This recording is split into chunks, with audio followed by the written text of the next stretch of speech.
সমস্ত কিছু বানিয়ে দিত, তার বিনিময়ে 2.5 লক্ষ করে টাকা সে নিত। দেখুন এই চক্র, এই যে পাসপোর্ট বানাচ্ছে, যার ভোটার আই কার্ড হচ্ছে, আধার কার্ড হচ্ছে, কোথা থেকে হচ্ছে? এই পশ্চিমবঙ্গ থেকেই তৈরি হচ্ছে। আমরা দেখছি পশ্চিমবঙ্গের আধার কার্ড, ভোটার আই কার্ড নিয়ে সারা ভারতবর্ষে ঘুরে ঘুরে তারা এই সন্ত্রাসবাদী কার্যকলাপ তৈরি করছে। কারণ আমরা দেখেছি এই রাজ্যের বিভিন্ন নেতারা বলেছে, আপনারা আসুন, আপনাদের কি লাগবে? পাসপোর্ট লাগবে, আপনাদের আধার কার্ড লাগবে, আপনাদের ভোটার কার্ড লাগবে, আমরা করে দেবো। মাইকের সামনে প্রকাশ্যে কোনো ব্যবস্থা কিন্তু এই মুখ্যমন্ত্রী নেয়নি। আমি আজকে বাংলাদেশের কথাই যাব না, আমি মালদার লাভলি খাতুন, যিনি বাংলাদেশের নাগরিক হলো, এদেশের মালদার প্রধান হতে পারে, আমি সেই কথা বলছি না। আজকে আমি কেবল পাকিস্তানের কথাই বলবো, কারণ আজকের আমাদের একটাই এজেন্ডা, সেটা হচ্ছে এই পাকিস্তানিদের, এই সন্ত্রাসবাদীদের, তাদেরকে ধরো, আবার বলছি আমরা, তাদেরকে খোঁজো, তাদেরকে ধরো এবং তাদেরকে ফেরত পাঠাও।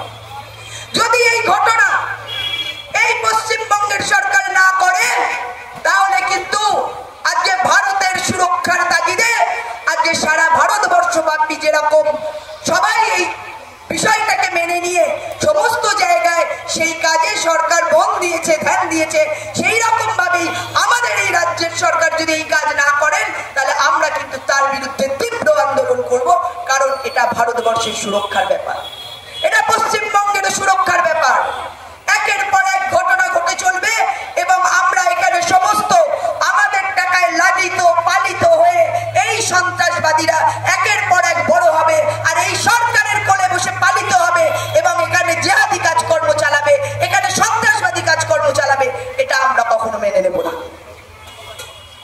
আপনারা প্রত্যেকে জানেন যে এই পশ্চিমবঙ্গের সরকার ডেমোগ্রাফি চেঞ্জ করছে সুকৌশলে। এটা আমাদের কারোর অজানা নয়, সেটা বাংলাদেশি হোক বা পাকিস্তানি। কিন্তু যেভাবে পাকিস্তান থেকে এসে একের পর এক যেভাবে হিন্দুদের নিধন করেছে, তার বিরুদ্ধে ভারতবর্ষের সরকার সাথে সাথে কিন্তু স্টেপ নিয়েছে। এবং আমরা দেখতে পাচ্ছি, অনেকে বলছেন যে আমরা প্লেন দেখছি, আমরা অনেক কিছু দেখছি, কিন্তু কিছু হচ্ছে না। আমরা তাদেরকে বলতে চাই, আগে অনেক সরকারকে আমরা দেখেছি যে আমাদের বিভিন্ন সেনাবাহিনীর মুন্ডু কেটে নিয়ে গেছে, তারা আমেরিকায় গিয়ে সেখানে কথা বলেছে, কিন্তু চোখ রেখে পাকিস্তানকে উত্তর দিতে পারেনি। কিন্তু আপনারা জানেন, পুলওয়ামা হত্যাকাণ্ডের পরে সার্জিক্যাল স্ট্রাইক থেকে শুরু করে একের পর এক জবাব এই ভারত সরকার দিয়েছে, যা নিয়ে প্রশ্ন তুলেছে আমাদের এই রাজ্যের সরকার। কিন্তু আপনারা দেখলেন, যখনই এরকম ঘটনা ঘটলো, সিন্ধু জলবন্টন চুক্তি থেকে, ওয়াঘা বর্ডার সিল করে দেওয়া থেকে, পাকিস্তানের দূতাবাসকে বন্ধ করে দেওয়া থেকে, এবং পাকিস্তানে যারা ভিসা নিয়ে এসছে সমস্ত নাগরিকদের, পাকিস্তানি নাগরিকদের তাদের ফিরে যাওয়ার মতো কঠোর সিদ্ধান্ত ভারত সরকার নিয়েছে।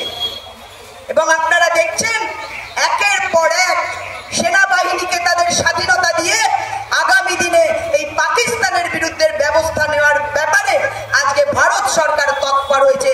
তার কাছে কেবলমাত্র এই রাশ রেখে দেয়নি, দিয়েছে সেনাবাহিনীর কাছে। কারণ যারা প্রকৃত সিদ্ধান্ত নিতে পারবে সঠিক সময় সঠিকভাবে, তাদেরকেই কিন্তু সেই রাশ ছেড়ে দিয়েছে ভারত সরকার।